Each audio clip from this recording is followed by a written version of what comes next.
आगे भागे जुम्मार दिन चले आसे जुम्मार नामाजे हाजिर হয় খুতবা শুনে পকেটের থেকে সেরা একটা 10 টাকা ম্যানেজ করে দেয় অনেক সময় অবশ্য ডানে বামে তাকায় দেয় না কিন্তু जुम्मार নামাজে আসে কিন্তু ওই ব্যক্তি जुम्मार নামাজে আসে কিন্তু আসরের নামাজে উনি আসতে পারে না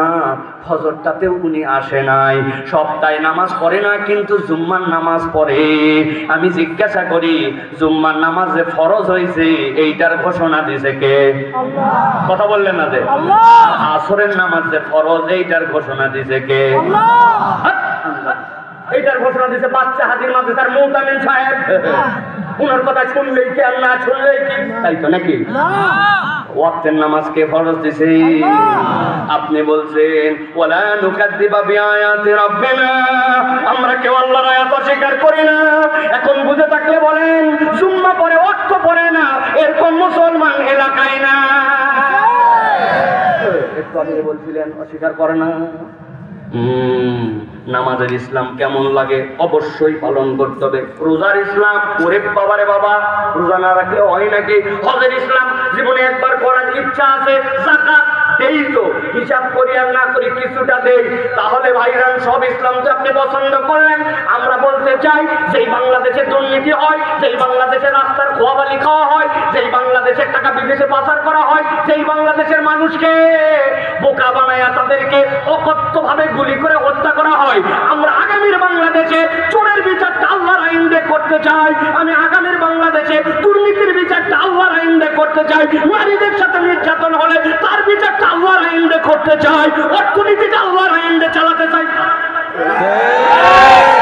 আরে এই বক্তা তো আমি রাজনীতির বক্তা মনে করছিলাম না ভিডিও দেখি রাজনীতির কথা বলে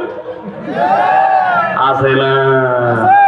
ভালো করে বোঝেন আল্লাহর আয়াত যেটা ওইটা পূর্ণটাই আল্লাহর আয়াত আপনার আমার ইচ্ছা মতো চলার নাম হুকুম মানা নয় আল্লাহর কোরআনে যা আছে সবগুলা মানার নাম হচ্ছে ইসলাম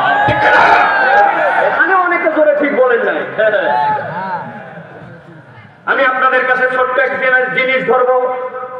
যারা পারেন তারা উত্তর দিবেন যারা পারেন না তারা উত্তর দিবেন না কিন্তু পারার পরে যদি উত্তর না দেন খবর আছে বলবো রেডি এই পিছনে যারা দাঁড়ায় আছেন রেডি আমানতু বিল্লাহি এরপরে কি তারপরে কি যারা পারে নাই আরেকটা সুযোগ দিলাম আমানতু বিল্লাহি তারপরে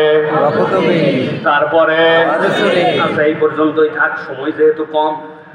এবার জিজ্ঞাসা করি আমানতু বিল্লাহ মানে কি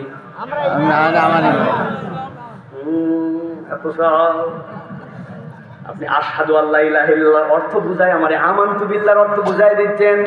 আরবি অত পারি না কিন্তু কিছু পারি তো আশহাদু আল্লা ইলাহা ইল্লাল্লাহ মানে আই উইটনেস আমি সাক্ষ্য দিচ্ছি যে আল্লাহ ছাড়া কোনো ইলাহ নাই ওয়াশহাদু আন্না মুহাম্মাদান আবদুহু ওয়া রাসূলুহু সাক্ষ্য দিচ্ছি যে মুহাম্মদ সাল্লাল্লাহু আলাইহি ওয়াসাল্লাম আল্লাহর রাসূল কিন্তু আমানতু বিল্লাহ মানে সাক্ষ্য দেওয়া নয় আমানতু বিল্লাহ মানে কি আমার মাথায় ধরুক আর না ধরুক আমার বিবেকে কাজ করুক আর না করুক আমি বুঝি আর না বুঝি অত কিছু জানি না আমানতু বিল্লাহ আল্লাহ তোরে মানে নিলাম তোরে বিশ্বাস করে তোরে স্বীকার করে নিলাম ঠিক না আল্লাহরে দেখছেন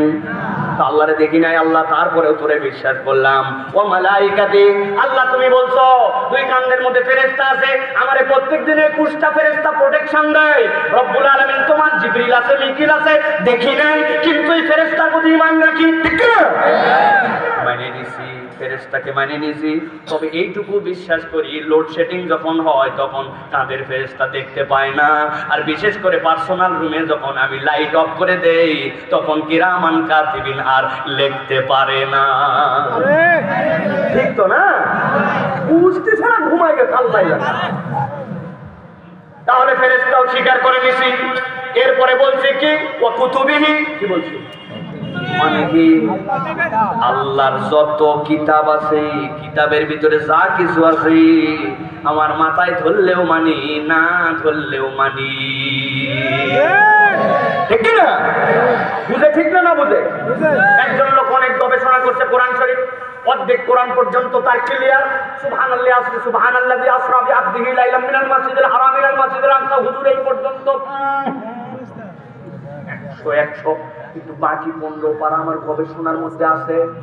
এই জন্য উনি হচ্ছে 50% মুসলমান, ঠিক না? কত পার্সেন্ট? মানে অর্ধেক কোরআন মানলে 50% মুসলমান,